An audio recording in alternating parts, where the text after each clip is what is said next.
उत्तर प्रदेशात गंगा एक्सप्रेसवेवर लढाऊ विमानांचं नाईट लँडिंग, राफेल, जगवार, मिराज सारख्या लढाऊ विमानांची हवाई प्रात्यक्षिकं, भारतीय वायुसेनेचा पाकिस्तानला इशारा.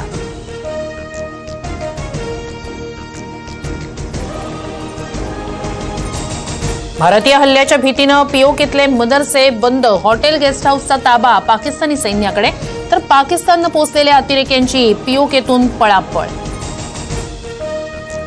भारताकडून पाकिस्तानी नागरिकांना परत पाठवण्याची प्रक्रिया सुरू, मात्र भारतीय पासपोर्ट असलेल्या नागरिकांना पाककडून प्रवेशबंदी. भारतात लग्न केल्यानं आपल्याच मुलांना सोडून पाकिस्तानात परत जाण्याची आईवर वेळ. लष्कर-ए-तोयबाचा दहशतवादी हाफिज सईदचं लोकेशन बदलण्यात आल्याची माहिती. पाक लष्कराचा केंट परिसर हाफिजचा नवा अड्डा. आयएसआय आणि पाक लष्करानं हाफिजला सुरक्षित ठिकाणी नेल्याची माहिती. पाकिस्तानातल्या राजकारणात ट्विस्ट. लष्कर प्रमुख आसिफ मुनीर आणि पंतप्रधान शहबाज शरीफ यांच्याकडून माजी पंतप्रधान इम्रान खान यांच्याकडे मदतीची याचना. इम्रान खान सध्या तुरुंगात. भारताकडून पाकिस्तानला आणखी एक धक्का. पाकिस्तानचा पंतप्रधान शहबाज शरीफचे युट्यूब चॅनल भारताकडून ब्लॉक, तर माजी पंतप्रधान इम्रान खानचं इन्स्टाग्राम अकाउंटही बंद. पाकिस्तानी क्रिकेटर्स आणि कलाकारांचं सोशल अकाउंट्स भारतात बॅन. बाबर आझम, मोहम्मद रिझवान, शाहीन आफ्रिदीचं इन्स्टाग्राम भारतात बंद. दहशतवादावरून हात झटकणाऱ्या पाकिस्तानची एकाच आठवड्यात 2दा कबुली. पाकिस्ताननं भूतकाळात दहशतवादी गटांना मदत पुरवली होती. संरक्षण मंत्र्यांनंतर परराष्ट्र मंत्री बिलावल भुट्टो यांच्याकडून पाकिस्तानचं पाप मान्य.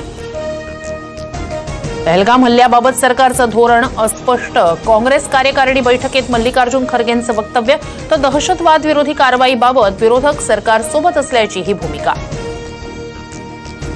भारत आणि अमेरिकेत $13 कोटी मोठा लष्करी करार. भारतीय नौदल सागरी सुरक्षा सॉफ्टवेअरसह अद्ययावत यंत्रणा अमेरिकेकडून खरेदी करणार. पहलगाम हल्ल्याच्या पार्श्वभूमीवर कराराला महत्त्व.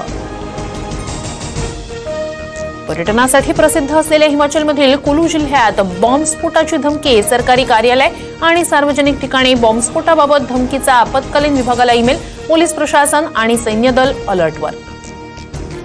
उत्तर भारतात मुसळधार पावसामुळे 7 जणांचा मृत्यू. वादळी वारा आणि पावसामुळे 100हून अधिक झाडं उन्मळून पडली, तर जम्मू श्रीनगर राष्ट्रीय महामार्गावर भूस्खलन.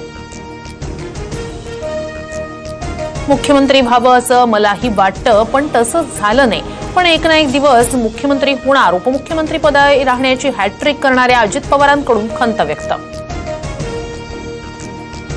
उद्या रेल्वेच्या कोणत्याही मार्गावर मेगा ब्लॉक नाही. नीटची परीक्षा असल्यानं विद्यार्थ्यांच्या सोयीसाठी रेल्वे प्रशासनाचा निर्णय.